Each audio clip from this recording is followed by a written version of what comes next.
Today's episode is all about marketing for accounting firms, how to embrace it, how to think about it. It's very much an art and a science, right? A lot of experimenting. Things that we're going to talk about is like the changes to the top of the funnel, changes in the refocusing on the middle of the funnel. That's something like when you and I were connecting, sort of spitballing ideas for this series. I actually put a lot of thought into that. Even things like Reddit. I want to say thank you. I've been very active on Reddit in the last. So the 2 weeks I did step away, I actually doubled down on Reddit. So thanks. Amazing. You're giving away all the podcast tips before we even give them. I love it. Let's just jump right to what makes us successful, right? So yeah, exactly. Let's start with introductions, Jeff. I'll let you start. Yeah, so my name's Jeff. I'm the head of marketing at A2X. We're an e-commerce accounting automation app. So we essentially help anyone that's selling on Amazon, Shopify, eBay, Etsy, Walmart automatically and accurately reconcile their payouts in QuickBooks and Xero. E-commerce businesses that do their own accounting use us, but we also have a tremendous amount of accounting and bookkeeping practices that use us as well with their e-commerce clients. So we've developed a really strong partner program and partner community. One of the reasons why, marketing for accounting practices is such a big passion for me is because we work really closely with our accounting partners and try to help them in those areas as well. Previously to A2X, I was the head of marketing for a company called HubDoc until its eventual acquisition by Xero in 2018. And then I was the head of product marketing at Xero for a while. So I've been in the cloud accounting space for quite some time, and I've been working, alongside, tangentially, adjacently to accounting and bookkeeping practice owners. So. And for the record, we still use HubDoc. Love it. I mean, let's be honest here. HubDoc was like one of the first tools that was focused on automations. 2014, big, yeah. Yeah, and there's a lot of tools out there now, but it is still very much part of our core tech stack, customer-facing core tech stack. So marketing in the accounting world, accounting is, it's known as kind of boring. It's not the industry that's like you're thinking cutting edge, especially with marketing.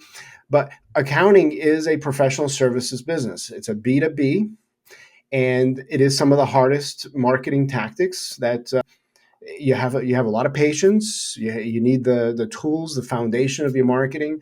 There's a lot that goes into it. I remember about probably 5 years ago, we put together this deck, and it was called GrowthLab's Unintentional Marketing Journey.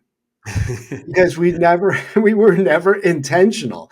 It was always about experimenting. At one point we had an official title was called like the SEO tweaker, right? That's all we ever did was tweak and tweak and tweak until we thought we had it locked in. And man, we had it locked in right up until the end of until the end of 2023, where right under our noses, SEO, inbound, cold outbound, video, like everything changed overnight. Yeah. It wasn't overnight, but the algorithms just kept changing the core vitals, mobile, with a focus on mobile. And this is not easy, right? We're focused on running 100%. Our businesses. We're focused on nurturing our employees. And yet we have to be marketers. Yeah. You really hit the nail on the head. I think, as we get into this discussion, one of the things that we should probably unpack first and foremost is why marketing your practice is hard. And I think there's two dimensions to that, a lot of what you just said. But dimension number one, I would say, is a lot of the times practices don't necessarily have the resources in-house to dedicate towards marketing. Yeah. You'll have some practices that have, like maybe one marketing dedicated person, but most marketing is happening from the practice owners or maybe another individual within the practice. So, that in and of itself, as like that split focus, it can be hard to do anything well when you're not spending most of your time on it.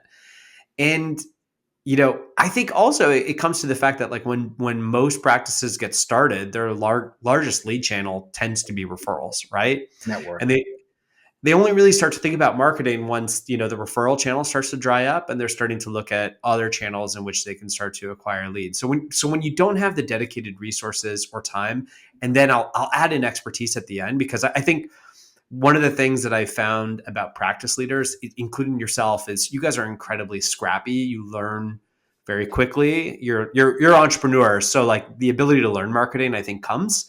It's just the ability to spend time on it that's challenging.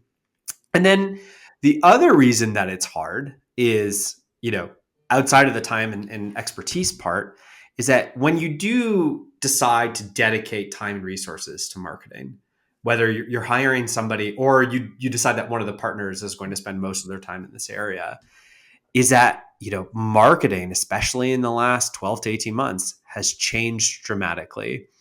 I'll kind of give you a journey, and let me know if it sounds familiar for your practice, Dan. But so you start off with referrals. The referral channel starts to dry up. You decide you're going to start to spend time focusing on marketing. Some of the initial channels that most accounting practices focus on are like, okay, well, how can I start to show up in organic search results related to the services in which I provide. So like, monthly bookkeeping services for SaaS, as an example. Right. So you spend time on content, you spend time on SEO, otherwise known as search engine optimization. And it starts to work, right? And then, okay, I'm going to, move on. Yeah, it takes a while, 100%. But like in 2022 and 2023, like those investments, they yielded results. Some people decided, hey, I'm going to do the same thing, but instead of focusing on written content, I'm going to focus on videos. And I'm going to spend most of my time creating content for YouTube and trying to rank for YouTube searches related to, accounting and bookkeeping. Some people decided, hey, my audience really lives, on social media. So I'm going to spend most of my time kind of building up my personal brand or my company's brand and trying to acquire clients through that channel. Some people decided that they were going to cozy up with, the Zeros and Intuits in the world. There was a time when the Pro Advisor directory actually drove leads, when the Zero directory actually drove quality leads. The challenge is there's so much competition now that it's hard. So, okay, that's the journey.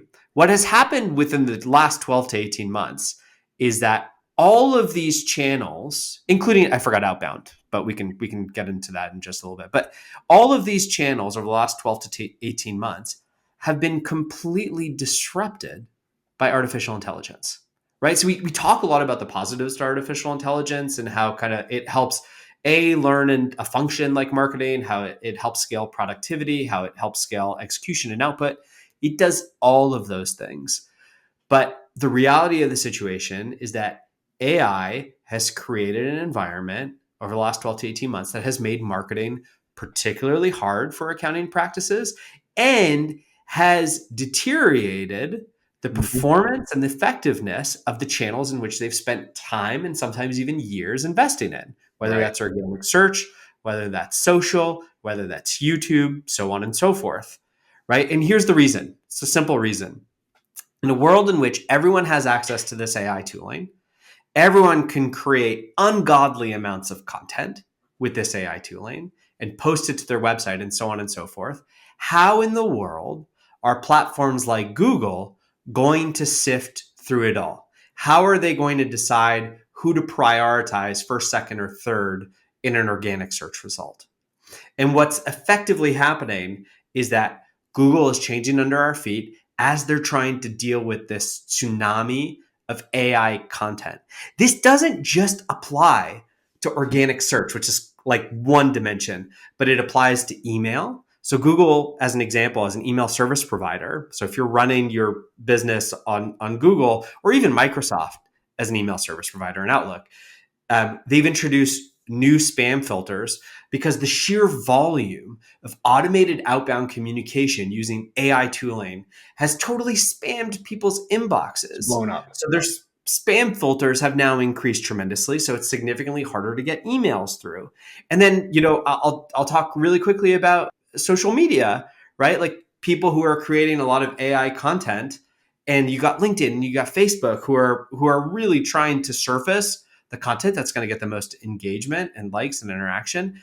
And they're trying to nerf a lot of the AI content that's being produced. Mm-hmm. So because of this great tooling that increases productivity and execution and so on and so forth, there's a dark side to it. And the dark side is that it's making it really, really hard for these platforms to prioritize content. And as a result, it makes it really, really hard for accounting practices to differentiate themselves and to win in those arenas. And that's effectively kind of where we are today. And that's why, as I mentioned, over the holidays, I noticed a lot of accounting practice owners who decided to work on the business rather than in the business. One of their areas of focus was marketing, because much like what you saw, right, in 2023, and you decided, you mentioned this earlier, throughout 2024, to focus on the foundations, to rebuild. They're now only starting to see that in the last 6 months, and they're like, oh man, these marketing channels that were working for us a year ago or 2 years ago have stopped working for us now. What do we do, and how do we kind of resolve these issues? So marketing your practice has always been hard because there's always been a resource constraint and sometimes even an expertise constraint, and it has got even harder because of AI. Not easier, but harder. That said, on the production side, easier, but in terms of, making it to the top and differentiating, a lot harder, I would say. Have you seen this? Does this resonate with you in any way? It resonates. And a side note, I think this is the quietest I have ever been on my podcast. I could listen to you for days because it is so reassuring. I remember 12 months ago, people looked at me like I had two heads. When I was trying to ring the alarm bells about what was happening, but because you have resource constraint and we, quote unquote, we all got drunk on AI generated content at light speed. And the irony is it all got sort of flipped upside down. Yeah. And we haven't even touched on Google search because I've been thinking about that, and I'm so happy. Like the last time you and I connected, you reaffirmed like what I was feeling about Google search and the rankings. But you're right. The journey was very much focused on, not focused, but it was a function of resource constraint. We're not marketers. We're finance, accounting, numbers focused. Now, I always make the argument that marketing is like 50% marketing and art and 50% numbers. Because if you don't track it, you can't manage it, which is probably one of the reasons why we were fortunate enough to see the writing on the wall last December, a year ago, December. So with this resource constraint, there is a lot of this like experimenting. Okay, we have a little excess capacity. Let's try this. Let's try that. But remember, 10 years ago or 8 years ago, it was about the effort you put into it. We used to remember we used to overuse like thought leadership. It got to the point where I was like, okay, let's change. But the reality is, thought leadership went away since 2022 and the onset of ChatGPT. A lot of content is AI generated. There is no thought leadership there. It's not at least OG thought leadership. I think what has happened is, and I'm glad, there's a part of me that's like, yeah, back to basics. I Lead agree. with that thought. Like, that's what sells. That's what people want to buy. Yeah, I would say, and this is just, come to mind right now. And I apologize if I've stolen it from someone. Maybe not. Maybe I'm just coining it for the first time. I have no idea. But I it's steal it's everything from everybody. it's transitioning from this idea of AI generated content to AI augmented content, right? I look at, we could talk about Jason Stats as an example. I think Jason Stats, you talk about thought leadership. Money. Great marketer, in my opinion. And it's because he understands the foundation really well, and he uses the crap out of AI, but he uses it to augment rather than to generate, right? Like what does Jason Stats do really well? What can we learn from him, and how can we apply that to context of an accounting practice? Like, he understands his audience wonderfully well because he himself was a member of said audience, right? He understands the pain in which they experience on a day-to-day basis. And, he helps try to bring solutions to said pain.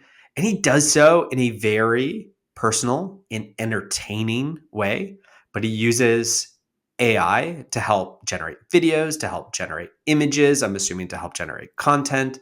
Like I think that's the right way to look at AI in 2025 and beyond.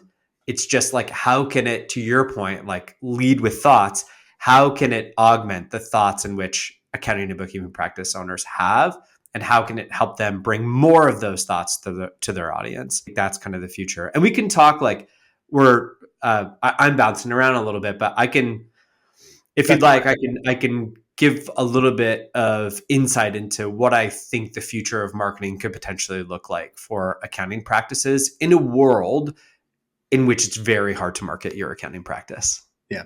I would add one more thing, not that we're here to dissect Jason's success, but it's with a ton of respect.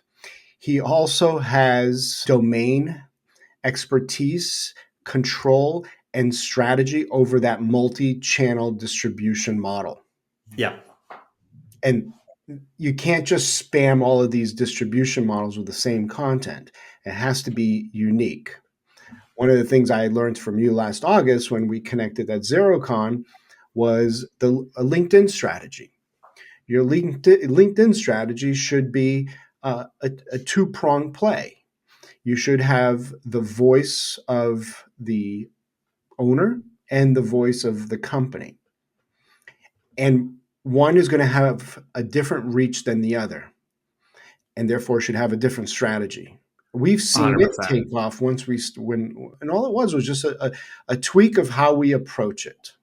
So 100%, right? And we can get into that a little bit more because I think that's, a core component to what I think the future of marketing. And when I say the future, right, things are changing so fast. So I'm going to add a caveat, the future meaning the next 12 to 18 months. yeah, or like the next 6 months, the way the speed of this is happening, I can't Yeah. even keep up, and we're pretty good. Yeah, it's wild, right? So in a world in which, organic search is very, very challenging. It's really hard to get, your blog post or your website in the top 3 results without significant investment in content creation and search engine optimization and so on, and backlinks and so on and so forth. In a world in which, differentiating on social media is challenging, or showing up in the results on YouTube, so on and so forth. Like, what do we do in this environment, right? I think it's not all bad. And it's actually, to your earlier point, it's really about getting back to fundamentals. Mm-hmm. So if I was an accounting practice owner today and, I had limited resources, or I had a small amount of resources, the first thing that I would do is really take stock and align on who my target audience is.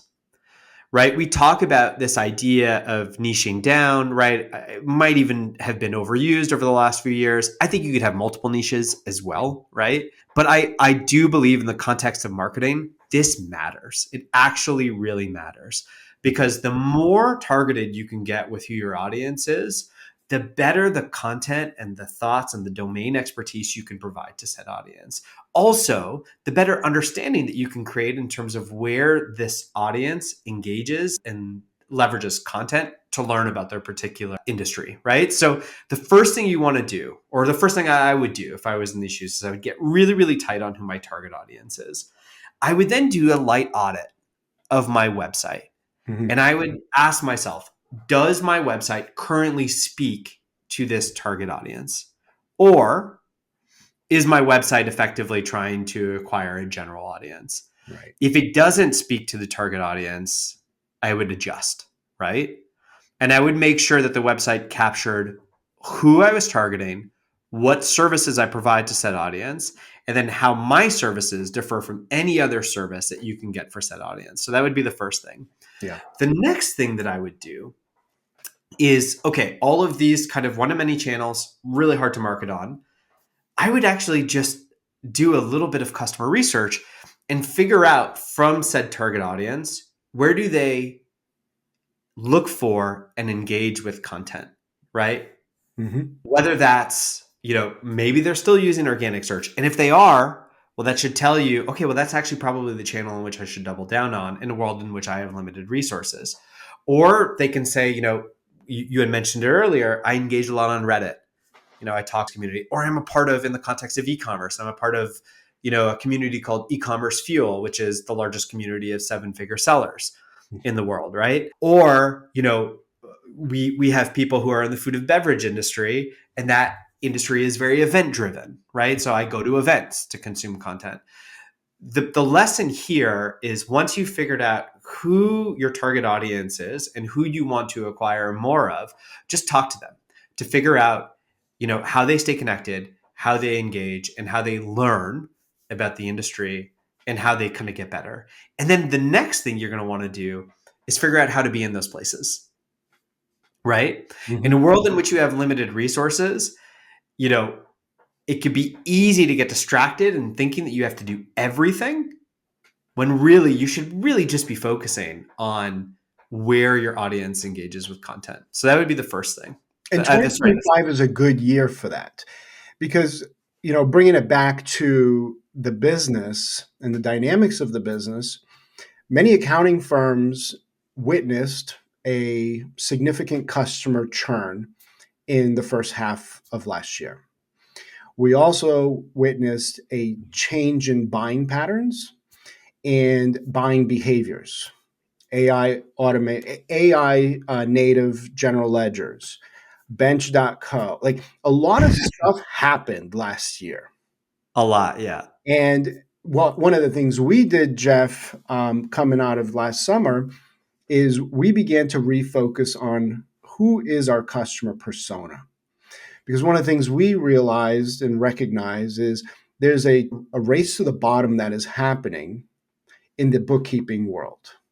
You're competing with AI native platforms it's not conducive to sustainability and survivability in these businesses. So one of the things we did, like you just mentioned, is, okay, you don't have to always it doesn't have to be a niche by industry. It can be a niche by startups versus turnaround situations, growth companies. And we did a full audit of our website, and not a full redesign, but we changed the content to focus on who we're trying to speak to. And so we introduced the suite of CFO services. Nice. Why? Because we wanted to not walk away, but we wanted to focus less on that $500-$600 cash basis bookkeeping customer. We recognize that in 2025, we wanted to go wider and deeper with customers that appreciated the full value of what we can bring. 100%. And, I'll make mention of another reason why it's really hard to market in this current environment. A lot of it, especially if you're not very targeted about who you're going after, is because the competition is way more fierce. You're not just competing with other professional services businesses. You're now competing with automated solutions that are venture backed, and they can outspend you 100-1 all day long, 1,000-1, maybe even, right? So the idea of battling in that environment is just, it's a little bit silly, right? The idea is how can I Kobayashi Maru this thing, right? and take just a totally different approach.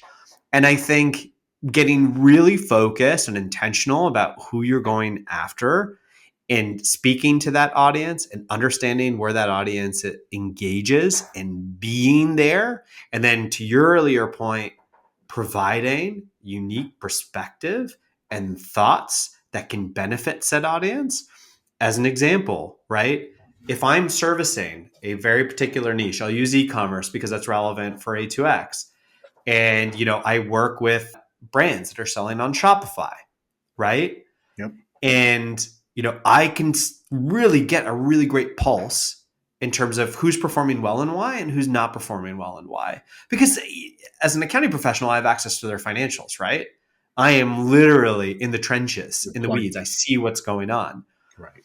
Can you imagine bringing that type of information to your audience to attract other individuals that make up that target, other like-minded folks who can extract value from that, right? So getting really focused about who you service and then making sure that everything you do speaks to them, and then everywhere you engage is also where they engage, can have massive amounts of benefits. And I know I'm talking at the highest of levels, right? And we'll I think in this podcast, like, let's get a little bit deeper and a little bit Right. more tactical on what that could actually look like. But I love that you've done that for GrowthLab. I think it's super, super smart. And I have a question for you. Yeah. Have you started to see the results? Yes. Yeah. So what we've noticed is impressions so this is right before the November algorithm update, which, not to be a conspiracy theorist, I think they're out to get us still. But right up until the first week of December, impressions were actually up twofold year over year, which is like compared to where we were last year. On search? On search.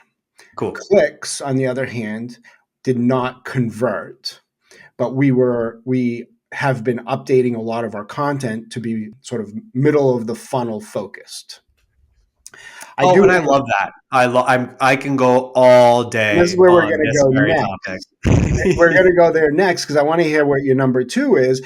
But before we do that, let's give our audience how do you do this? Where is it? Because right now we are talking very much anecdotal, right? So Google Search Console, great place. It's free. It's part of the suite. Next, not free, but a favorite tool of ours is SEMrush. I think we pay $300 a month for SEMrush. It's a lot of money.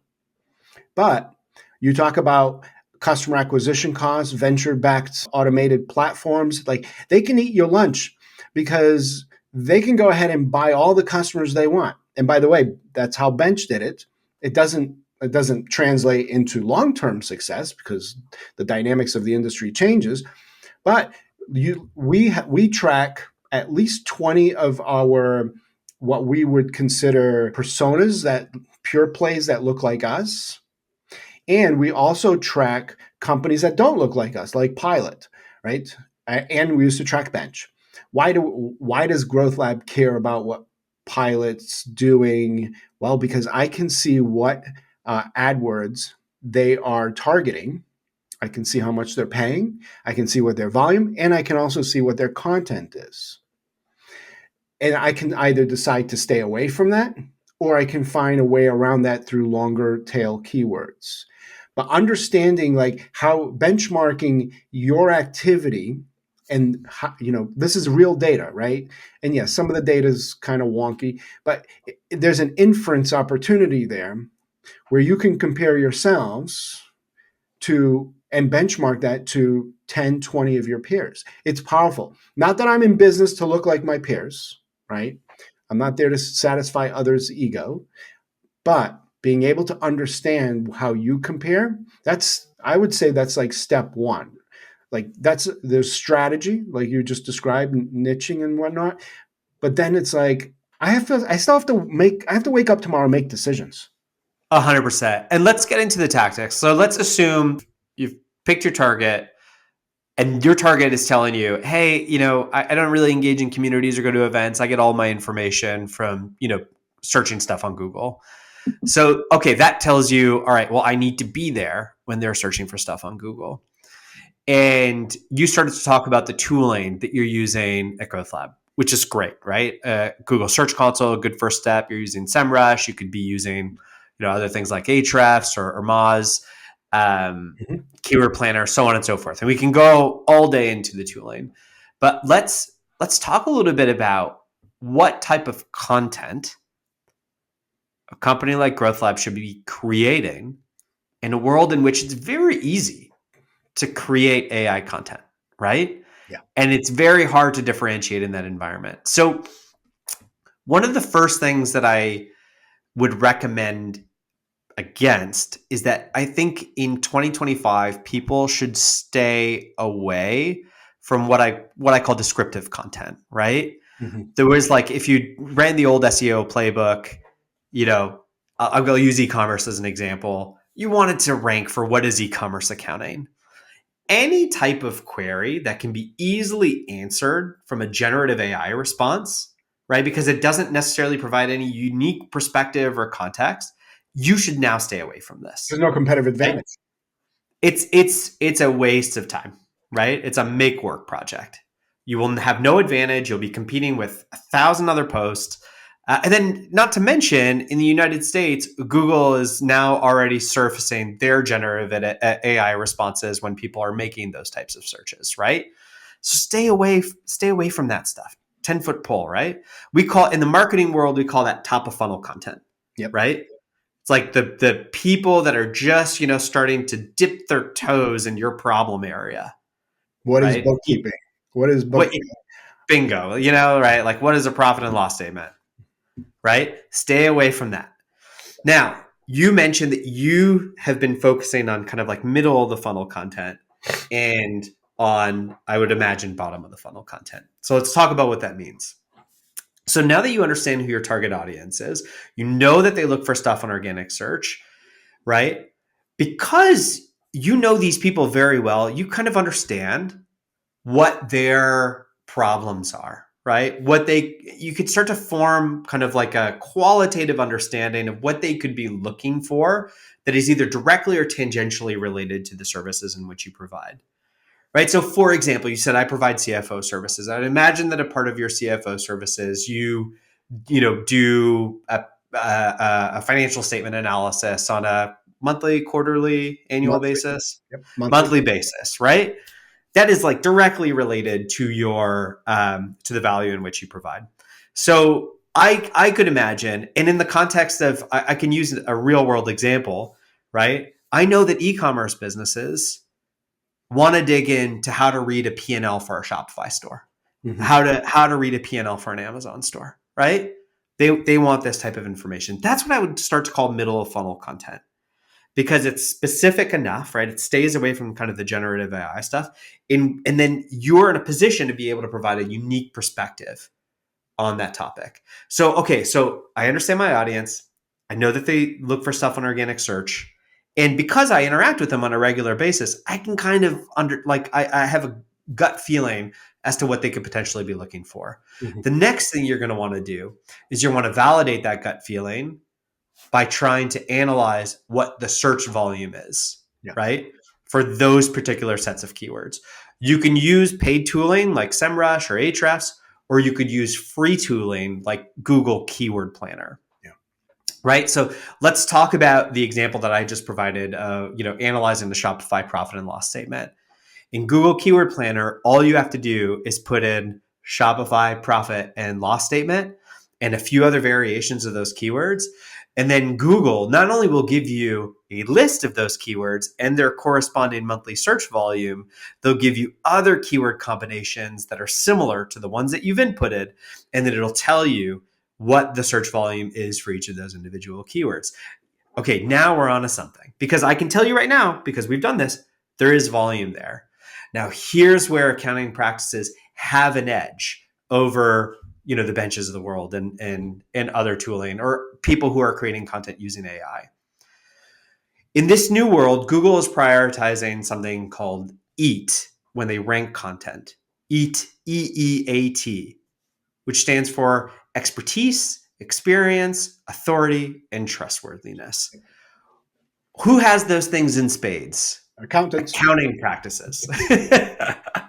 Right? So in this example, let's say, okay, like now we're at this point where I know there's search volume for this keyword. Now you can start to have some fun on the content side, right? Now you can know, okay, I'm going to create a piece of content that speaks to the keywords in which I'm trying to rank for.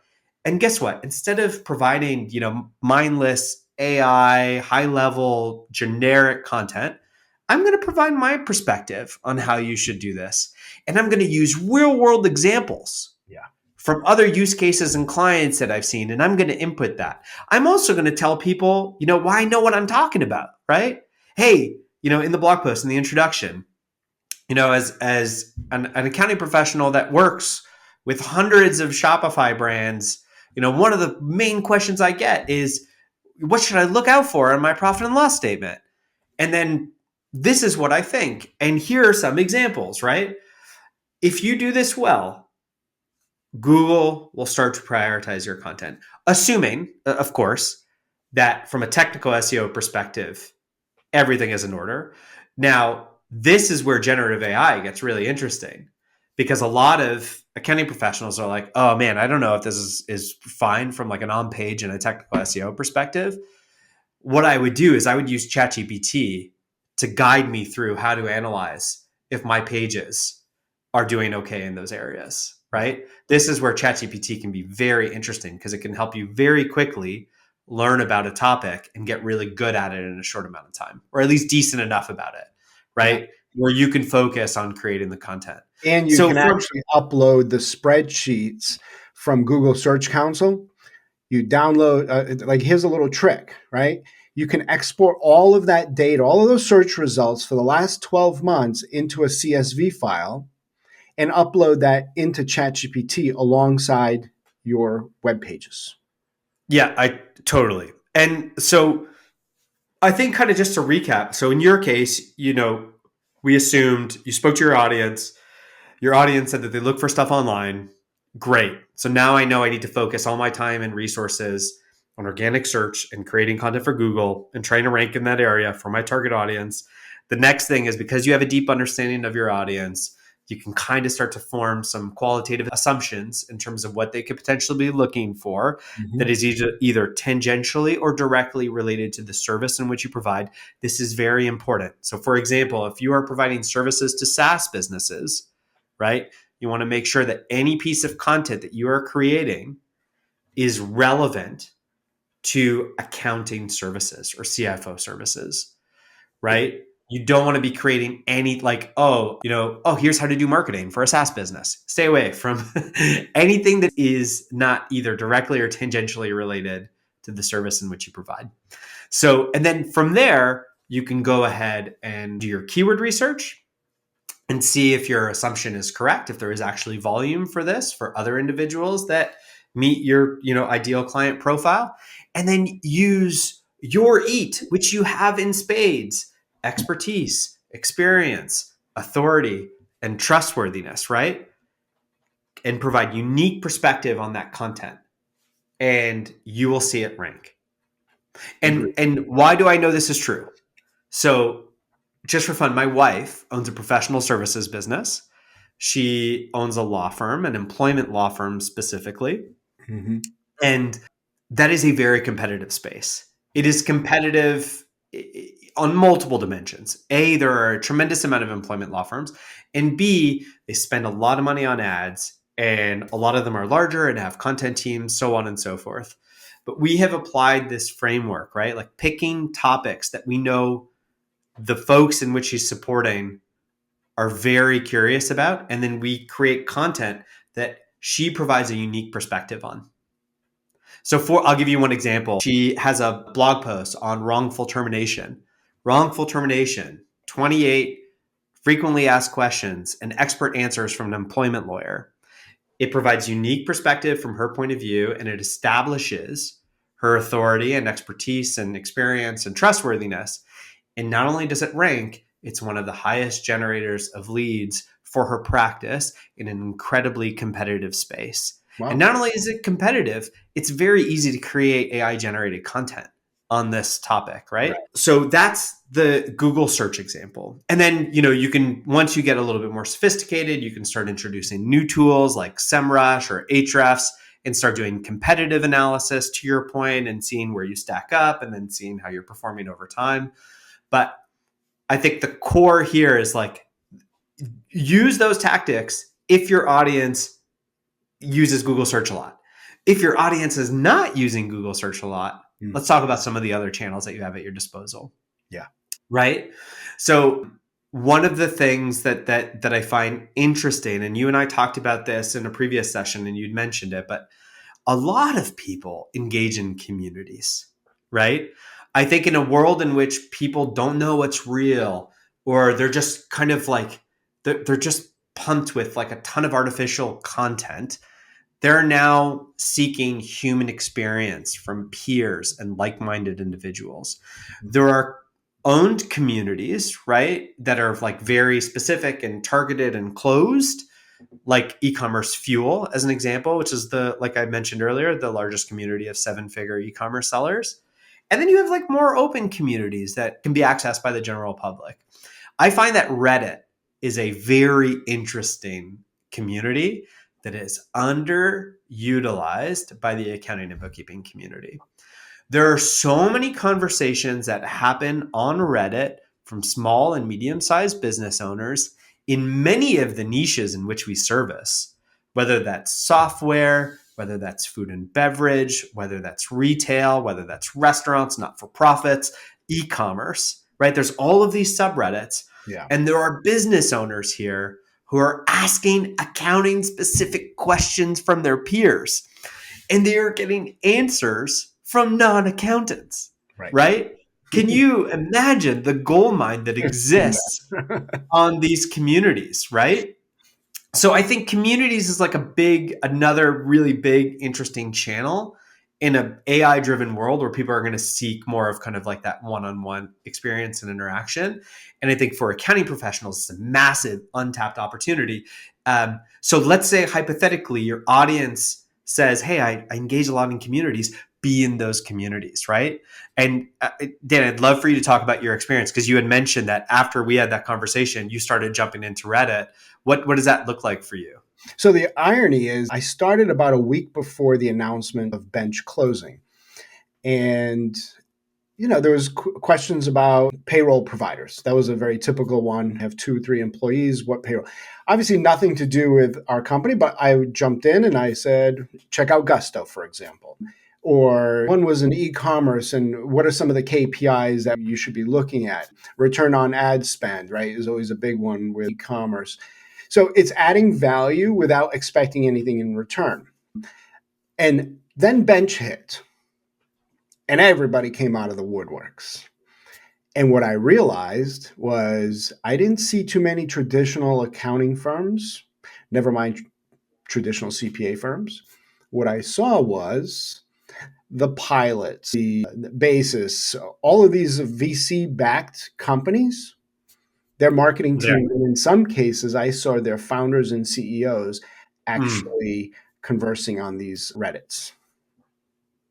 Well, I think that twofold. One is because they saw the opportunity. Two, and this is, we can have a different podcast episode on this. Like they had to go to defend the model, right? Because when one of their peers who is offering a very similar solution to the solution which they're offering, right? Like you need to go in and start to defend the model because everyone was locked out of their data, right? Everyone was left in the lurch 2 weeks or a week before end of year. Yeah. And then everyone had to come in and be like, but it's different for us. But I think also that we could have that crisis separate management. That's different. Yeah, crisis management. It was totally separate podcast on that one. But I think there is also opportunity that people have kind of tapped into. And you don't always want to be there during crisis. You want to be there every day. And I love what you just said. Going in and providing value without expecting anything in return is how you are going to get the largest ROI from communities generally, whether it's Reddit, whether you get into a private community that is related to the niche in which you service, right? That is like to be an active member of the community rather than trying to market or sell anything is actually how you market and sell your services. But we're back to a time where this now requires time, requires effort. It requires thoughtfulness. Like you have to actually plan this into your day. One of the things I told Allison last week was I just have to allocate 10 minutes of my day to go into Reddit. But on top of that, I also have to allocate 15, 20 minutes of my day to go into LinkedIn. We don't do as much on Facebook anymore because where is our audience? All of this takes time. And if you have the typical solo practitioner or firm owner with 5, 10 employees, they're doing the work, man. Like they're 100% doing the work, plus having to work on the business, plus having to do the marketing. You have to be deliberate to make sure that this works. Otherwise, you're back to the old school referrals, which is not a bad thing. Referrals was very important to our business in 2024. Expansion of existing customers, right? There's this whole internal marketing that we haven't even touched on. Like your best, next opportunity is probably already in your portfolio of customers. 100%. And just to close the loop on being intentional, right? It's not necessarily intentional about your output. It's just intentional about, again, let's go back to the foundations, who you're servicing and where they engage. Because once you have the answer to that question, right, you can avoid splitting your efforts across too many different channels, which there are so many, right? We haven't even got into organic social. We haven't even got into paid media, right? Like AdWords or paid social. And we can spend a tremendous amount of time on that. But it really depends if you should be investing in these channels. The only reason you should be investing in these channels is if you have a fair amount of confidence that your audience engages on these channels. And that is the first question. And that is how you can be significantly more strategic with your time. And then, we use Jason Stats as an example, but this is where AI augmented content comes into play. Mm-hmm. I'll use LinkedIn as an example. I've seen a lot of people who have identified LinkedIn as a place in which their audience engages, but they are posting a tremendous amount of AI generated content. Too much. And you can see it from a mile away, right? Yeah. And they're going to get dinged. Their posts are going to get nerfed and so on and so forth. I just want another really nice, quick tactic for LinkedIn. So if I'm an accounting practice owner, I have a company profile. I have one, right? Where it clearly communicates what my services are, who they're for, why they're differentiated.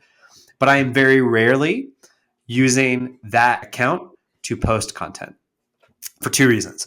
One is it organically doesn't get that many reaches and impressions.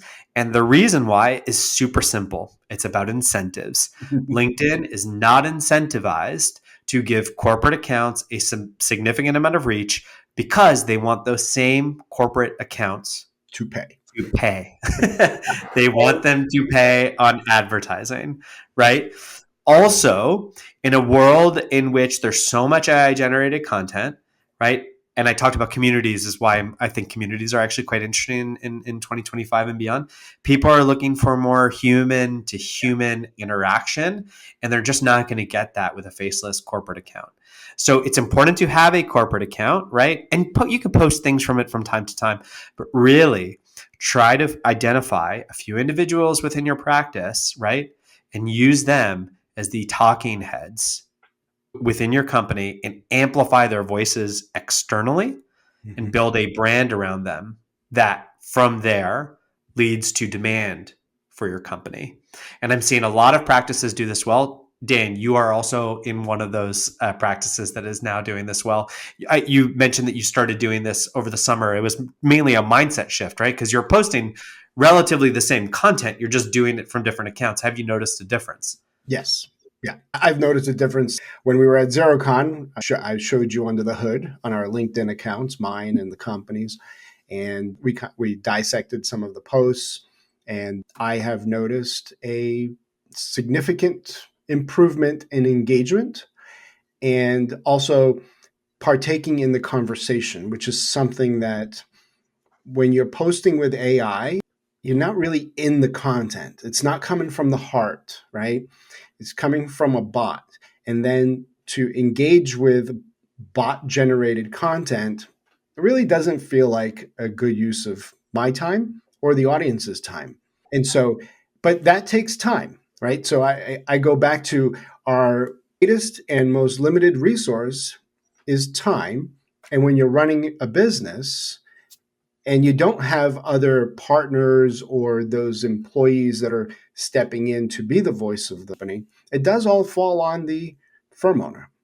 And that's not easy. Can I offer some tips that goes back to this idea of not creating AI generated content, but creating AI augmented content? So we talked about a lot of the pitfalls as it relates to AI, but there are also a lot of benefits, right? And benefits that can help you save a tremendous amount of time while sharing your unique perspective and thoughts to your target audience. Okay. And I'll give a few tactics and tips on how to do this. One is, I'm sure most people here, in pretty much every single conversation I've had with a cast practice, there's always an AI note taker that's in there transcribing the conversation and then sending a recap. Well, the question I have to ask you is, are you using that tool, right, to help you generate content? And most people would say no. No. And what I mean by that is because you and kind of apply the same approach that you did to organic search. I know who I'm targeting, right? And I qualitatively understand the problems that they're trying to solve and kind of what they'd be looking for that is either directly or tangentially related to the services that I provide. Book a meeting with yourself, have the AI note taker come in, and then just do a brain dump on that particular topic and have it be transcribed by the AI note taker, right? And now you have this transcription in text. And then you could use tools like ChatGPT or others, Claude, whatever, upload the transcription, and then let it know that you want to either create content, create social posts, so on and so forth. So it's the AI isn't generating the content. It's actually using you for the source material. It's just packaging it in a way in which you can distribute across these other channels, helping you save a tremendous amount of time. So I'm smiling because that's actually what I do. Yeah, amazing. I will talk to myself. Oh, and by the way, if you're on an iPhone, you can actually record yourself now, and you can record conversations real time, and it transcribes those conversations. And now you have that content that you can run through a chat GPT and essentially help you clean it up, right? That has helped significantly because it allows me to create content on my own time. I could be driving. I drive to New Hampshire 3 hours. I'm talking to myself regardless, 90% of the time. I might as well be recording that. And that's what I've been doing. And it's even cooler. So let's say hypothetically you don't do like a voice note, you do a video, right? Where you just do a brain dump on a topic that you've identified. There are other tools that you can now upload this content to, this video content to, like Opus or Kapwing or others, right? Notebook. That will identify short clips within the video that they feel are relevant and engaging, and then they will grade it for you. A, B, C, D, right? Mm-hmm. And then you can go in and now you have these short snippets of video that you can potentially promote on individual channels, depending on, how good or the quality of the idea or the thought in which you're providing for your target audience. But things that used to take a tremendous amount of hours and resources, like sending this video as an example to a video editor who's now got to sift through all the content and got to edit the clips. This is all done via AI. Yeah. Which is amazing. That's where the power of AI is going to help you scale your content without losing that thought leadership. Because what happened, they're like, write a post about e-commerce accounting for my blog, right? And then boom, write a post, copy paste it, upload it, right? People are going to think this is insane, but people were doing that. I literally know them by name. They were doing that for a time.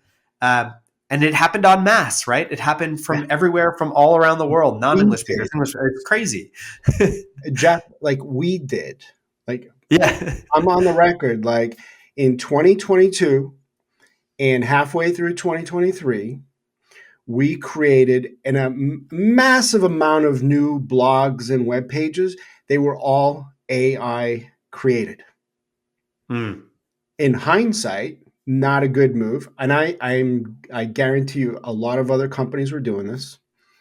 And it brought us to the brink back in May of 2024. We literally sat back, pulled down all the data from our website, and any web page on our website that had less than 10 impressions and less than 10 clicks, we took down 110 web pages. Wow. Overnight. Bonehead move. It should have been a little bit more staggered, right? Because I'm sure Google dinged us for that. But I said, it's not bonehead. We're all figuring it out, right? We're all figuring it out with the new tools that are available to us. Like the advent of artificial intelligence from a technological standpoint will be as significant as the advent of the internet. Full stop. Yeah. Full stop. Right? And we're all learning as we go. I love the transparency though. Thank you for telling me that you did that. We didn't, but I don't think it was because we were really smart about it. We didn't because we didn't. You know what I mean? It was it just didn't happen. Maybe we didn't have the time or the resources to do it, but it just didn't happen, right? So we didn't. And I'm grateful for the fact that we didn't, but I'm also very grateful for the fact that you were transparent and you let us know, because a lot of people did, right? And there's no shame in that, because we're all figuring it out with this new technology that became available to us, right? We learned like that. Yeah. That is allowed. I go back to this unintentional journey that we've been Yeah. on in marketing. Like that is like a tweak, right? We tried to tweak SEO and we got burnt. And a lot of other things were happening at that time. But one of the things I know, we're kind of coming to the end of this podcast, and Yeah. I'm sure you and I are going to connect again on this. The dynamics of SEO and Google search. I've been feeling it, and I was stoked that when you brought it up, I was like, oh, okay, this is real. Take Google and Gemini. As you mentioned today, Google provides a Gemini summary of your search. And we actually have quite a few web pages that are tagged in Gemini results, which is cool. Fantastic. It's fantastic, but the problem is that it gives you impressions, but that doesn't give you clicks. Which comes back to this issue. Like we ended up cleaning up all of our blogs and using right? Making it personal, bringing experience into these blogs. Old blogs that we've had on there for like 10 years. One in particular has to do with finance as a service.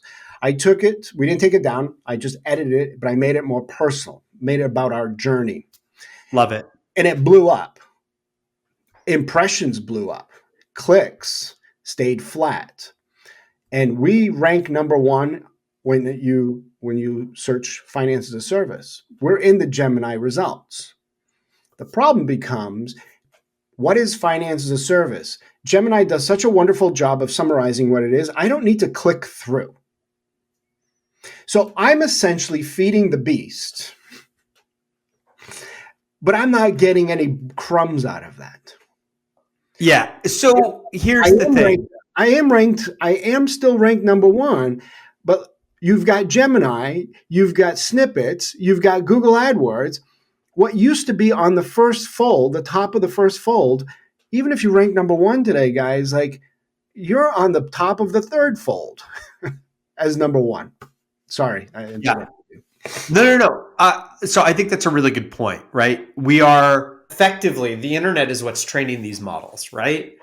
And the more we produce, the more we train the models, the more they extract benefit, the more we lose, right? Now, we are in a situation in which these generative AI responses are sourcing material, and you're highlighting, finance as a service, you're being sourced, but because the response from the bot is so good, they're not clicking through, right? Totally. I see that happening. I mean, here's the thing. The reality of the situation is that's going to happen for now.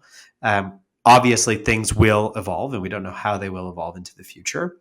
But one of the things is, by being linked, I think if somebody starts to ask maybe a different question, right, which is who are finance as a service providers, the fact that you're being linked in the what is finance as a service post is probably going to put you in a better position for the generative AI response to say GrowthLabs, right? Mm-hmm. So that's one. And two, here's something that we've been seeing at A2X, and one of the things in which we are trying to optimize for. ChatGPT, as well as Gemini, is starting to attach a video to its response on targeted topics. One video, not multiple videos, one video. AI generated video or video from YouTube? Video from YouTube. Okay. Video from YouTube. Good. Right? So YouTube at the end of the day is a search engine, right? Just instead of surfacing text-based content, it's, surfacing video-based content. And one of the things, and unfortunately, this is I think just a short-term tactic because things are changing so quickly, but maybe can be helpful over the next 6 to 12 months, is that video response gets very high watch and click-through rate, very high. First, foundations are very important. Really decide and be intentional about who your audience is. This isn't a podcast about niching down, but just be intentional about who they are, know who they are, and have your team know who they are, right? Then I would make sure that everything that I present externally speaks to that audience, right? So that if anyone from that audience is to land on any of my digital properties, whether it's my website, whether it's my social media, so on and so forth, it speaks to said audience. I would talk to the audience and I would understand where they engage with content, where they learn, and I would make a very concerted effort to be there. In an environment in which accounting and bookkeeping practice owners are time poor, right? Really understanding the one or two channels in which they should focus on, that is invaluable, right? Because they are being significantly more thoughtful and strategic about where they're investing their time. So that's just kind of like from a foundational perspective, very important. The next thing that I would do is focus on building a brand within the people within the organization, because that will help you not only on organic search. We talked about the EAT framework, right? Expertise, experience, authority, and trustworthiness, but it'll also help you on social media, right? From a social perspective, any post that's coming from a corporate account is getting nerfed. You're way more likely to be able to build a relationship with a brand through the founders and the individuals that make up said brand, right? I think back to HubDoc is a really good example, and people use HubDoc and so on and so forth. But like when I talk to people about HubDoc today, they don't really remember HubDoc. They can't tell me what the logo was, what the colors were, but they always say like, oh yeah, Jamie McDonald and Jamie Schulman, or Matt Bunstand or Yusuf West, sometimes Jeff. You know what I mean? Like the brand was actually the people. And we were doing this a really long time ago without really doing it. But I think that's really the future. Is we need to find a way to amplify the people within our organization to share their expertise and authority for the target audience in which we're trying to serve. Jason Statz, again, I'm going to come back to him. It's like such a good example because he does that wonderfully well. Understands his audience incredibly well. He has the subject matter and the domain expertise. He knows the channels in which they engage on. And then he creates content that is very specific to each of those channels that speaks to his audience. Augmented with AI. And then the next bit, right? I think communities are going to be huge in the future. In a world in which kind of like it's going to be hard to tell if people or humans are creating content or whatever, I think there's going to be a gravitation towards peer groups, right? Where people can engage with like-minded individuals. So figure out what those are for your target audience and try to be a member of them. Mm-hmm. Provide value without trying to sell or get anything in return. And by extension, that is going to be your marketing strategy within those peer groups.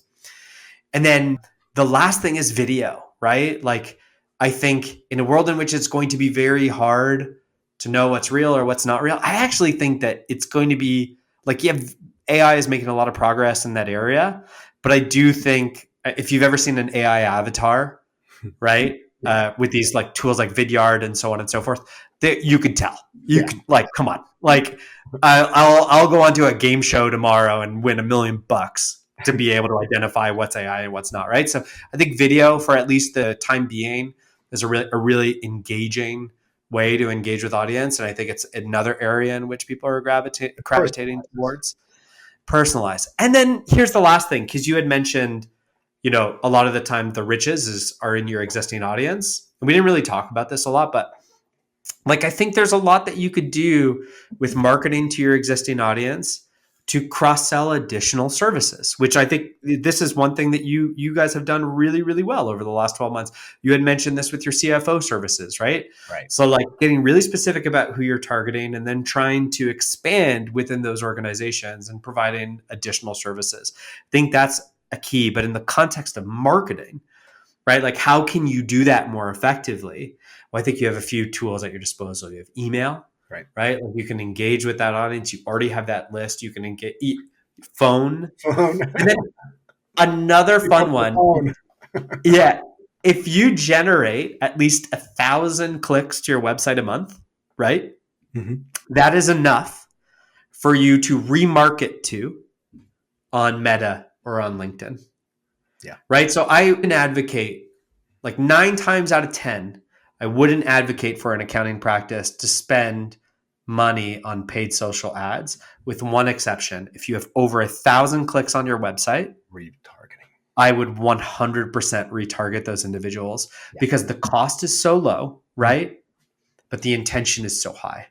Yeah. And in a world in which you want to retain, right? Because like an existing customer seeing an ad, sure, it's a wasted dollar or a wasted impression, but because it's so cheap, because the audience size is so small, right? I don't think it's a bad thing to have your brand with your existing audience. And then when you want to come in and introduce new services, I don't think it's a bad thing to kind of have that mind share so that you can go in more easily and then position those additional services. You might even create ads, right, that are focused on this new service line that can help supplement your call activity, your email activity, so on and so forth. So to recap, know who you're going after incredibly well, understand where they engage, be there. And I think one of the places in which they are going to engage a lot is going to be in communities, right? Whether public communities like Reddit, private communities within your industry, be there, provide value without trying to sell services.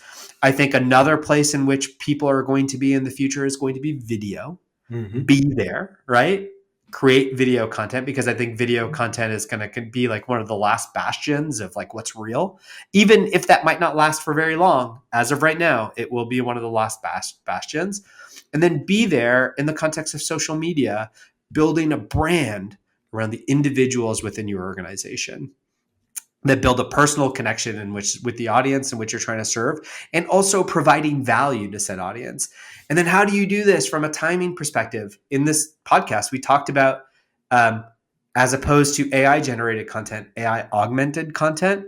Like you could use tooling to record yourself doing a brain dump on a topic you know your audience cares about, recording the transcript, uploading it to one of these AI tools, and helping it create content from that source material, which is your mind, right? And then the last thing that I'd mention on social, because I think social is a really big one, and you actually said this, I didn't say it, but I totally agree. Engage. Don't just use it as like a bullhorn, right? Where you're just posting stuff aimlessly. Like if you see people in your audience posting stuff, engage, write comments, so on and so forth. That engagement actually tells LinkedIn and tells all of these other social platforms that the next time you post, you should probably send it out to these types of individuals, because this is where you're getting the most engagement, right? So I think that's some of the tactics in which you can deploy in 2025 and beyond and be successful. Again, like I said, like 12 to 18 months. That's the future for me right now. So we're coming to the end here, Jeff. And for those of you that don't know A2X, if you're in the e-commerce world, or if you're an accountant, bookkeeper supporting an e-commerce business, you should give these guys check them out. But I do want to, one of the things that we're experimenting with right now in 2025 is, you mentioned retargeting. Yeah. We're taking it to the next level. There have been tools in the past that have allowed you to do this, but they weren't great. But now, when you can augment that strategy with AI, we are now experimenting with not just social retargeting or vis-a-vis Google Play retargeting, Yeah. cold outbound email to intent-based cold outbound email. What intent-based tooling are you using? I'm going to leave that one under wraps for just a moment. We're experimenting with a new tool because it is very competitive right now in the cold outbound. Very. But when you can cross-reference IP addresses with decision makers, and you can tailor the cold outbound email content to that decision maker, referencing their potential, visited our website recently. I got sold on it through that same tactic. And I told the team, I was like, this is 2025 cold outbound email. We got to figure this out. And it seems to be working. I love that. I've seen a lot of snake oil in this industry, in the intent-based data industry. The intent-based industry has been hard because, one, you don't really know what keywords they were searching. Two, the IP addresses can be masked, and it's time consuming to cross-reference who the decision makers are versus, the IP address, the company. So Yeah. You're talking about marketing 201 at this point. I'm talking about survival. Yeah, man. I no, but I love it, right? Because you're one of those practices that has been experimenting and exploring and has been on this journey that we've been talking about for the last hour, right? The last year. And a lot of people are coming onto this journey a little bit later. So, like I think this topic is so interesting. And I think, your transparency and your willingness to be authentic, with the exception of your intent-based tooling, it has been amazing, because I think, people are going to see themselves at least at some stage on this journey, and then hopefully they can take some of the insights here and apply them to their practice. Yeah, we're trying. We're building a couple of new AI agents for our own company before we try to sell them. One in particular is we've taken the human out of the loop. You talked about fireflies. We literally, all automated, pull fireflies, push it through a large language model, right? That's already been taught what our pricing engine components are and the questions. Oh, nice. And the AI agent literally spits out the proposal with the email ready to be sent to the customer. And the next step is connecting their QuickBooks via the back end to actually do the last mile of the pricing engine. So, But this is just based out of pure curiosity. Before you send out the proposal, are you having human eyes review it as like a last touch, or is it okay? yeah, for the time being, yes. But we've Yeah. stress tested it with over a dozen prior deals, and the pricing came out plus or minus 10%. Wow, that's fantastic.